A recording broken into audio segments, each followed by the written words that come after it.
Hey parents, let's talk about something that might be happening in your home right now.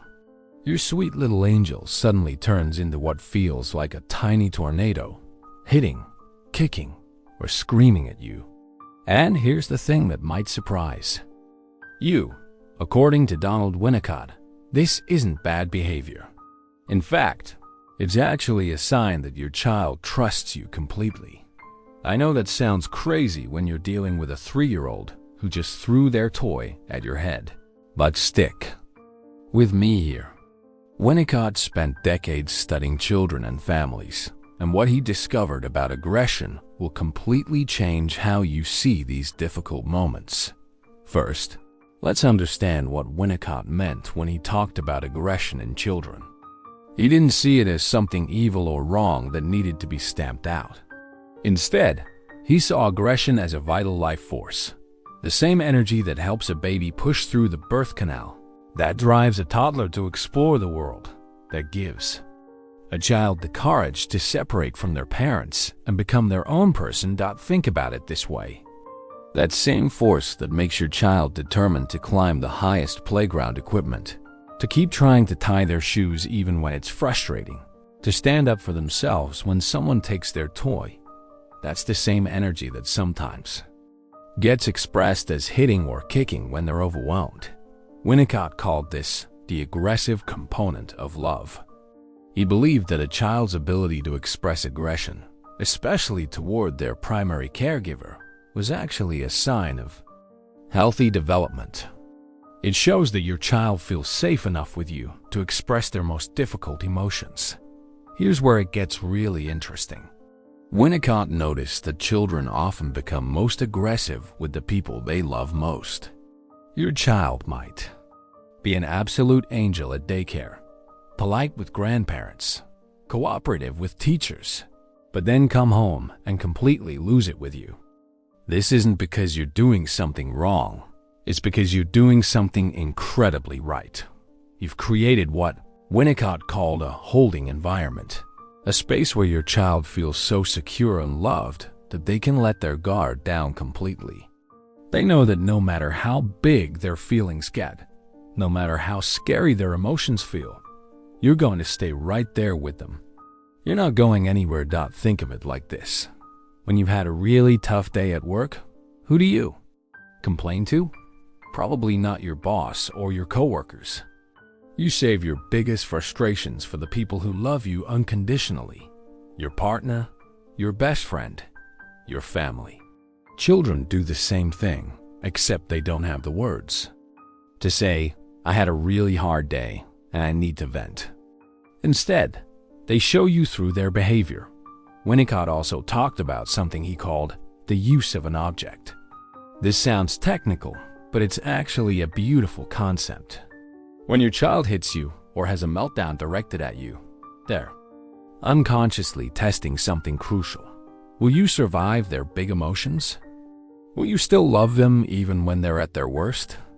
Every time you stay calm, every time you don't abandon them or reject them when they're being difficult, you're passing this test. You're showing them that your love is bigger than their biggest feelings. This builds something Winnicott called object constancy, the deep knowing that love doesn't disappear when things get hard. Now, let's be clear about something important. Understanding that aggression is normal and even healthy doesn't mean we let children hurt us or others. Winnicott was very clear about this. Children need limits and boundaries. But the way we set those boundaries matters enormously. Instead of saying, you're being bad, or stop being mean, we can say things like, I can see you have big feelings, but I won't let you hit me. Or your feelings are okay, but hurting isn't. Okay, we're separating the child from the behavior, validating the emotion while redirecting the expression. Winnicott believed that when we respond to a child's aggression with our own aggression, when we yell back, threaten, or punish harshly, we're missing a crucial opportunity. We're teaching the child that big feelings are dangerous and that the people who love them might not be able to handle their full emotional reality.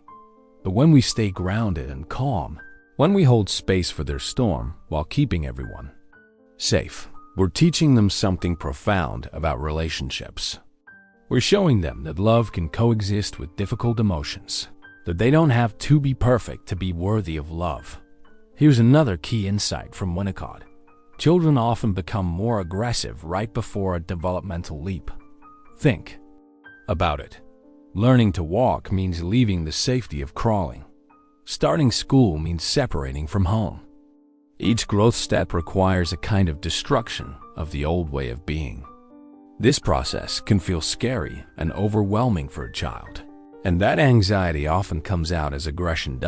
So if your 2-year-old suddenly becomes more defiant around the time they're potty training, or your 4-year-old gets more aggressive as they prepare for kindergarten, this might be their way of processing the big changes happening in their world.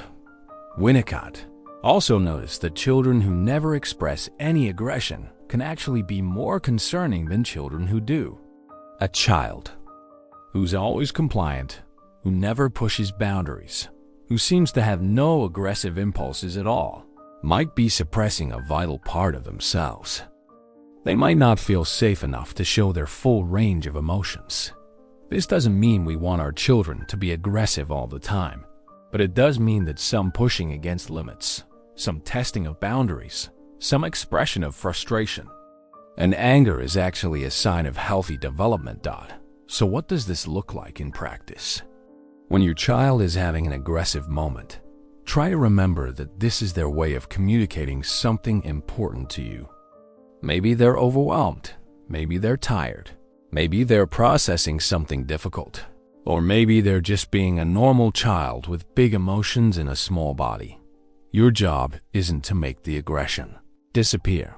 It's to help your child learn healthy ways to express these powerful feelings. You can acknowledge their emotions while redirecting their behavior.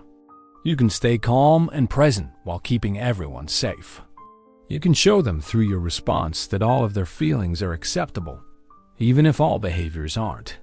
Remember, according to Winnicott, your child's aggression toward you isn't a sign that you're failing as a parent. It's actually a sign that you're succeeding. It means you've created a relationship so safe and secure that your child feels free to show you their most difficult emotions. That's not something to feel guilty about.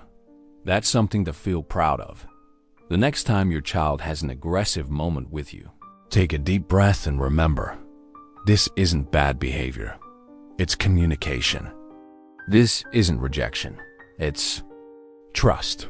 This isn't a problem to be solved immediately. It's a developmental process to be supported with patience and love.